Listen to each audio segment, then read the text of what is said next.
inicialmente Lurín y Pachacama eran una sola comunidad indígena. Tenían una misma autoridad, o sea, tenían, el cacique era el mismo para los dos, el cura era el mismo para los dos, eran siquiera hasta que se dividen y se forman los dos distritos separados, y allí fue el hecho, las competencias hacia dónde iban. O sea, las lomas, que si se quiere eran una sola, o administrados de manera conjunta, eran hacia dónde iban. O sea, cómo nos repartimos las lomas. Y entonces ahí comenzaban las dificultades.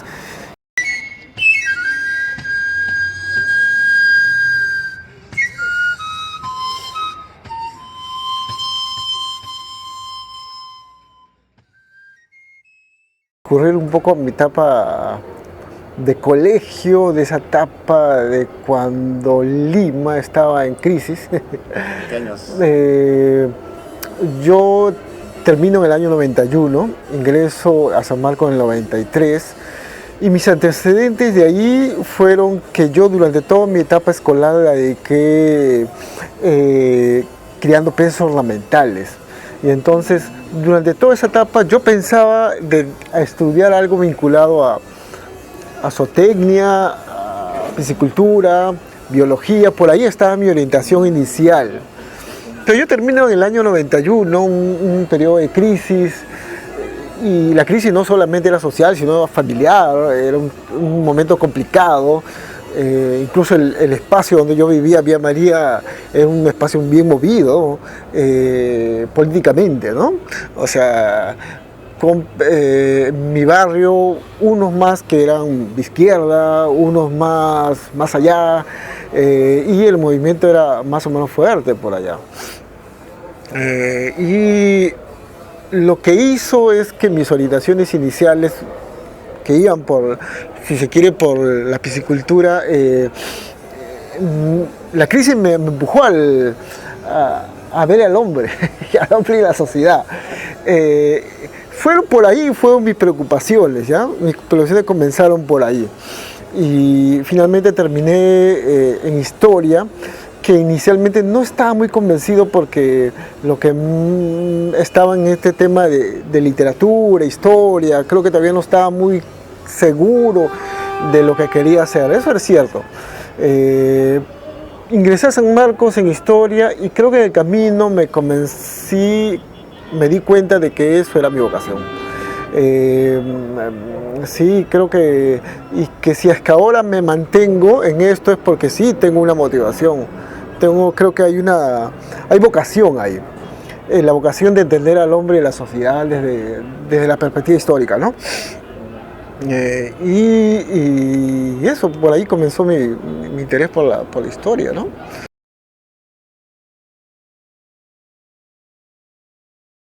Vivir a inicios de los 90, pues yo ingresé a San Marcos en el 93, es un momento de cambio.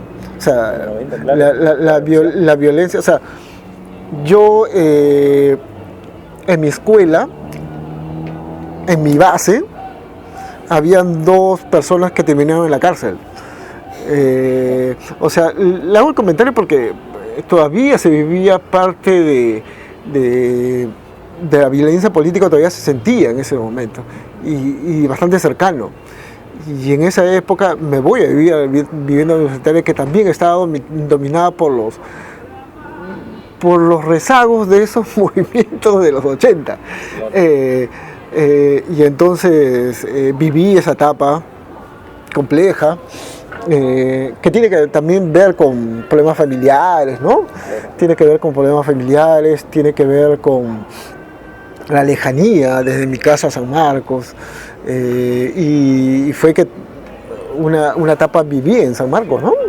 Y me acuerdo porque en esa época era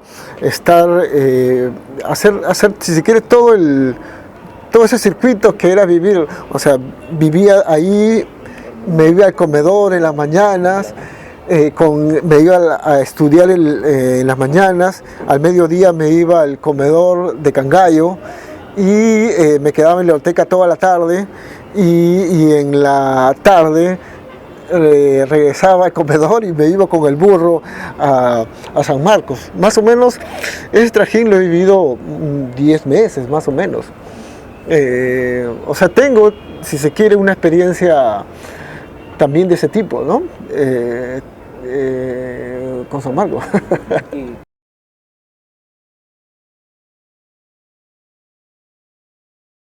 Mira, el tema por la historia local lo voy adquiriendo al final, si se quiere, de la carrera. Yo he estudiado 6 años en San Marcos y el último año me fui inclinando porque no tenía un horizonte, una idea de cuál podría ser mi temática de investigación. No estaba muy claro, como que salpicaba en varios temas, ¿no?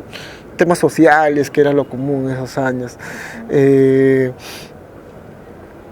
Me voy inclinando porque el último año hay un profesor que nos motiva a hacer historias locales.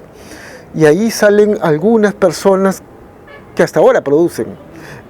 O sea, yo soy más o menos de la generación con una diferencia de un año de Santiago Tacunán. Santiago Tacunán es el que ha producido bastante, sí, en Lima Norte.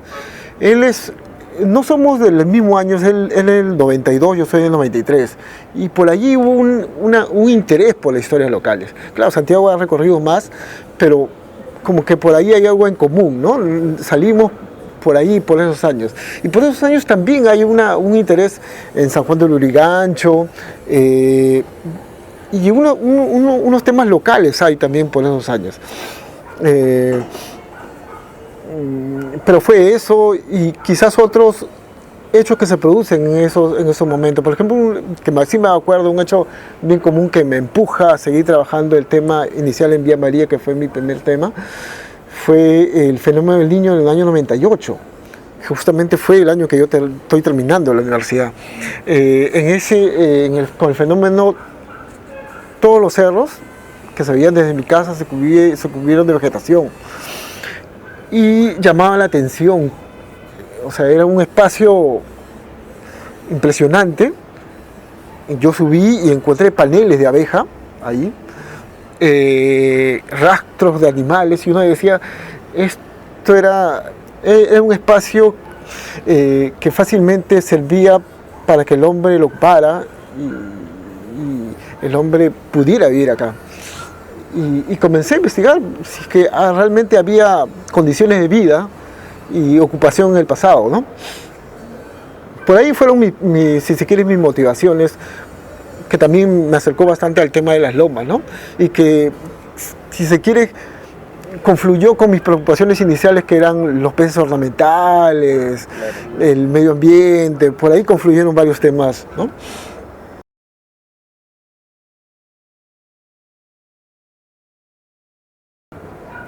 En la universidad no había muchos que veíamos este tema, ¿ya? Quizás había una dirección en las organizaciones sociales que se comenzó a formar en Vía María con el tema de las lomas, donde éramos varios amigos de profesiones diferentes. Había un ingeniero forestal, había un arqueólogo, que comenzamos a ver el tema de las lomas. O sea, no era tanto un estudio, si se quiere, local, sino era el tema de las lomas. Había una inclinación por esto, pero era desde varios ángulos, ¿no? De varias especialidades. Yo siempre me he ido por el tema de el interés esto de había vía permanente en las lomas en el pasado. Eso, que el asunto es que no hay mucha información, y terminé trabajando un tema donde sí había información, que era el tema de las primeras ocupaciones con la llegada del ferrocarril, ¿no? Con el caso de Vía María, si comparamos con Lurín, con Vía María sí había o sea, no había fuentes, no había antecedentes, no había mucha información, lo que me hizo a que yo buscara eso. Y esta colección fotográfica es producto de eso. O sea, yo durante esos años, si se quiere, cuando comencé en Vía María, comencé a buscar periódicos locales. Comencé a darme cuenta que habían personas que que todavía tenían colección en su casa.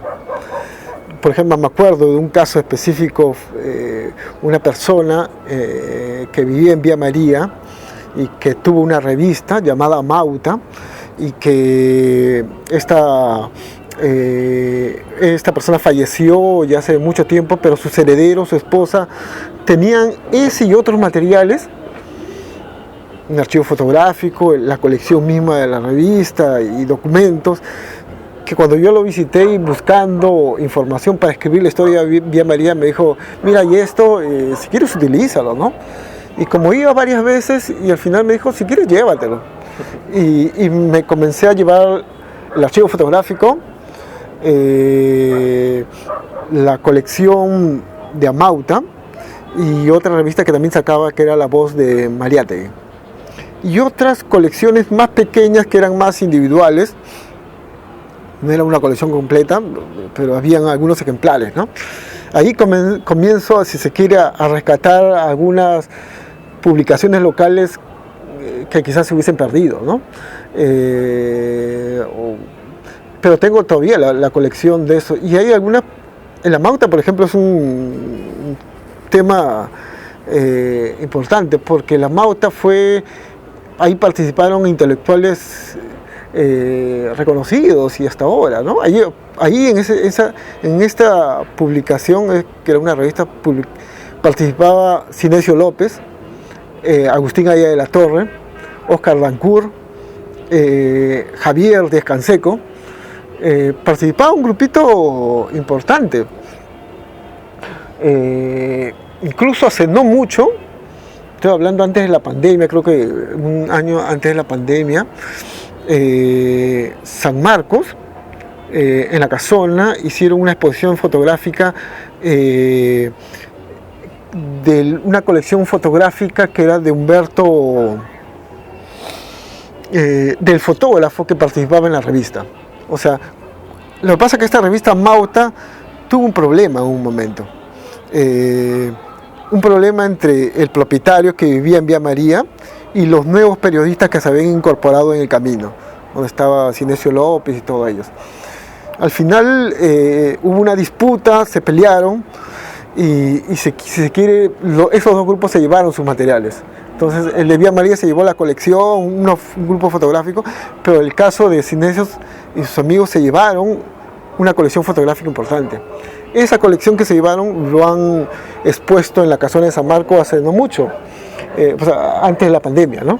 Y es una colección importante, bonita, o sea, es la política peruana a fines de la década del 70, donde aparecen fotos así de Hugo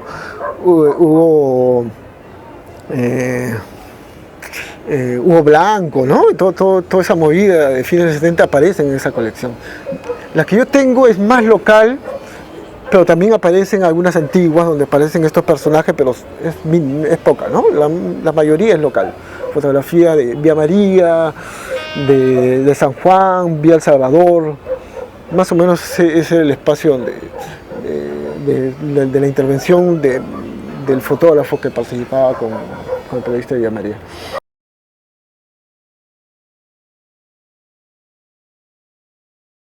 Sí, yo comencé investigando el tema de Vía María del Triunfo, el distrito de Vía María del Triunfo. Incluso llegué en esos años a redactar un texto que nunca se publicó y en que en el camino lo he estado modificando y el texto ya está concluida y que siempre ha quedado ahí como un tema pendiente, ¿no? El tema es... pero terminé publicando este libro de Atocongo, que creo que era el que más, si se quiere, era más orgánico, si se quiere, ¿no? Un tema como que tenía un inicio y un final, y me parecía, la aventura de publicar eso me parecía importante, ¿no? ¿Esta es tu segunda publicación? ¿O Eh, es la primera? He publicado primero un libro sobre la historia de Lurín, de pequeño, después una del puente colgante en el año 2007. Este es, creo que es el tercero.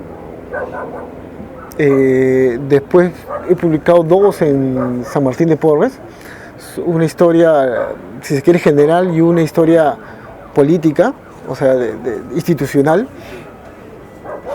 Después he publicado esta tragedia en Lurín, y por esos años llego a trabajar en San Antonio de Cañete, en la municipalidad de San Antonio de Cañete. He trabajado como un año ahí, y ahí también publiqué un librito sobre la historia de Cañete, que eran 3 historias. La historia de la iglesia, una iglesia gótica, neogótica que había ahí, la historia de un puente colgante, y la historia de un plato típico que es el picante, que hasta ahora me llama la atención como para escribir algo más allá.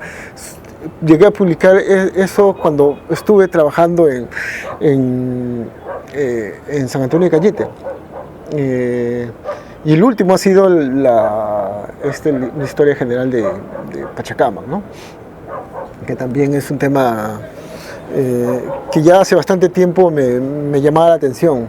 Pasa que no hay mucha producción. Había un historiador importante que era Pablo Chaca, al menos todos lo reconocían como el historiador del pueblo, del distrito de Pachacamac. Él ha fallecido hace como 3 o 4 años, y después de él como que no hay alguien que le haga continuación, ¿no?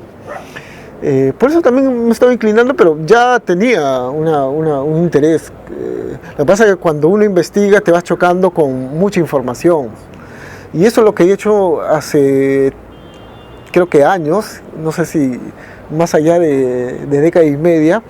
Lo que yo hago es toda la información que encuentro cuando voy a archivo, biblioteca, todo le tomo foto.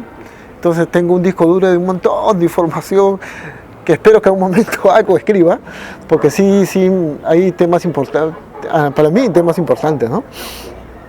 Temas importantes.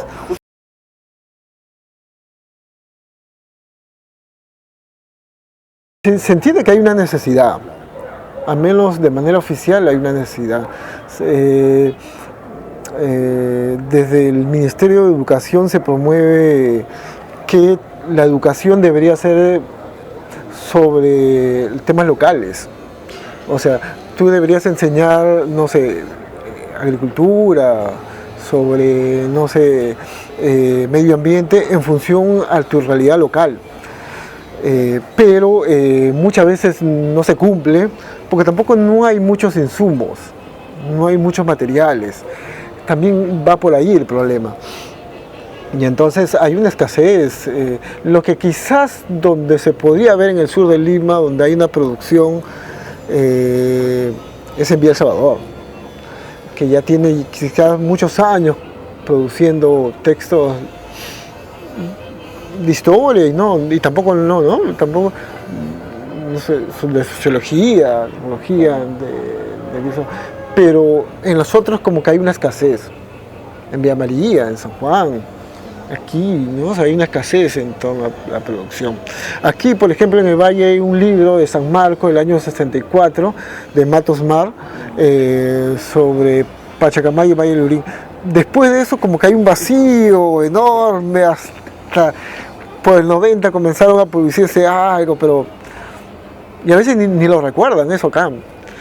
Lo que pasa es que también hay un tema ahí con el consumo, ¿no? Se produce, pero el consumo tampoco no es como desearíamos, ¿no?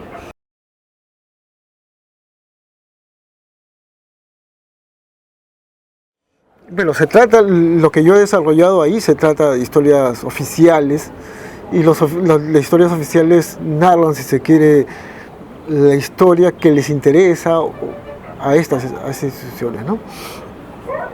Vamos a ver cómo se va dando ahí, cómo se va, cómo va caminando el libro, su propia historia, pero ha tenido, si se quiere, el libro de Pachacamac ha tenido una buena aceptación de algunas personas de Pachacamac que conocen, si quiere, su pasado, ¿no? Porque es un libro con mucha información nueva, fresca, que no se sabía. El caso de Batallón Pachacamac, por ejemplo, ¿no? Por ejemplo, en ese caso, algunas personas saben que existió, que un poco por ahí le contaron, sí, hubo un batallón Pachacama, pero quedó ahí nada más, no hay información, no se sabía en qué periodo funcionó, quiénes estaban detrás de eso, cuál es la motivación, por qué se formó aquí y no en otros lugares. Eso debe tener una explicación. El artículo académico que yo he escrito justamente va por ahí de ese lado. ¿Por qué se formó el batallón Pachacama aquí y no ¿por qué no hubo un batallón Surco, un batallón Chorrillos, un batallón Caraballo? ¿Por qué no hubo eso, no? Y sí aquí. Y ha ido por esa explicación, ¿no? He tratado de responder mi artículo, que tiene que ver con que era una comunidad homogénea. Esa es la primera explicación. O sea, durante el siglo XIX, los distritos que originalmente eran pueblos de indios, surcos, todo eso, durante todo el siglo XIX dejaron de ser indígenas. Si uno ve los censos, llegan al 10%, al 15% su población indígena.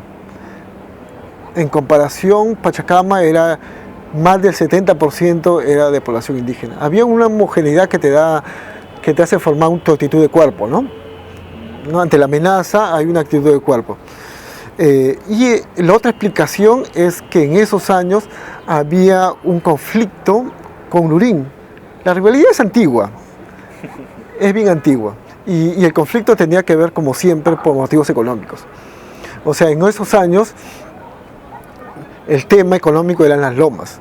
Ellos administraban las lomas, las rentas que generaba, y durante esos años Lurín comienza a tomar ventaja y comienza a quitarle algunas competencias a Pachacama. Inicialmente Lurín y Pachacama eran una sola comunidad indígena. Tenían una misma autoridad, o sea, el cacique era el mismo para los dos, el cura es el mismo para los dos, hasta que se dividen y se forman los dos distritos separados, y allí fue el hecho, las competencias hacia dónde iban. O sea, las lomas, que si se quiere eran una sola, o administrados de manera conjunta, eran hacia dónde iban. O sea, ¿cómo nos repartimos las lomas? Y entonces ahí comenzaban las dificultades. Se entendía que inicialmente, por ser comunidad antigua, era Pachacama. Y Lurín intenta quitarle más allá. Se sintieron afectados. Y en esos años Lurín era, si se quiere, estaba más avanzado. Tenía más población, las actividades económicas estaban en Lurín, el pueblo mismo era más grande que Pachacama. Incluso en unas oportunidades, por ser el Pachacama un pueblo pequeño y Lurín era más grande, Lurín buscó que Pachacama se convierta en algo así como un anexo y que los lurinenses eligieran a las autoridades. O sea, había una rivalidad bastante antigua. Y eso, mi explicación del artículo es de que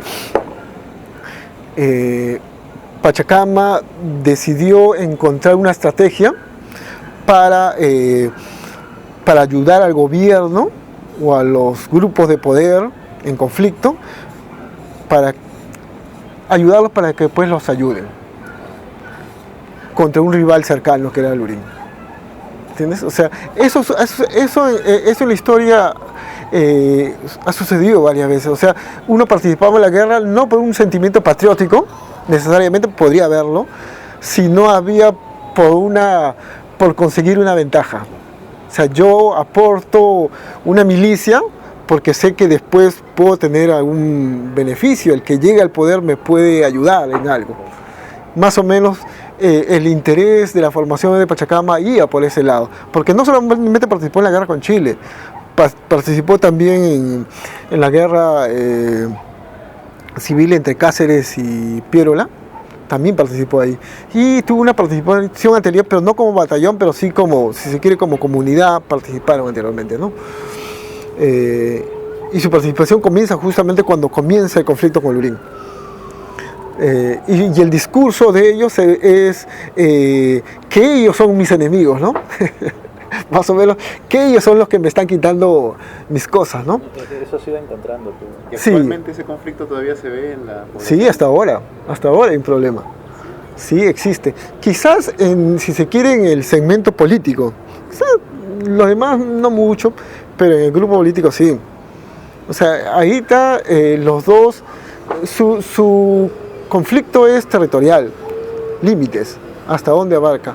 Por ejemplo, el santuario arqueológico de Pachacama, los dos se disputan. O sea, Lurín dice que el santuario está dentro de su territorio, y Pachacama dice lo mismo. Y existen instrumentos o argumentos a favor de los dos, legales, existen argumentos de los dos lados. El asunto que Lurín ha tomado bastante ventaja socialmente. Tú preguntas a una persona por acá, te van a decir pertenecemos a Lurín, ¿no? Pero en los documentos Pachacama tiene ventajas. Por ejemplo, un documento que tiene ventaja Pachacama es la ley de creación de Villa El Salvador, que hoy día está de aniversario. Cuando se crea el distrito de Villa El Salvador, establecen sus límites, ¿no? Por el sureste, por el este, y dice, por el sureste limitará con el distrito de Villa María y Pachacama. Y la describe, viene por la avenida Pachacútec, entra por la avenida Lima, llega al santuario arqueológico de Pachacama. O sea, esos limita con Pachacama, distrito de Pachacama dice. Pero mucho de la población acá dice pertenecemos a Lurín. Entonces hay una disputa antigua, y los dos tienen argumentos para señalar que están en lo cierto, ¿no?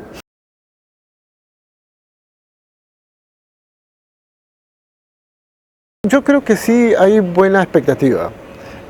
Como le comento, en los últimos años hay más científicos sociales en el sur de Lima. La idea es motivarlo a que tenga alguna participación con tu entorno, con tu espacio, con tu cercanía. Espero que haya más de eso, porque sí, cada vez hay más. Bueno, les agradezco por la visita, siempre es bueno intercambiar ideas y espero que hayan más científicos sociales que participen en esta aventura de escribir temas locales, ¿no? Y que se forme una comunidad más armónica, más de diálogo, más de debate en buenos términos, ¿no? Gracias.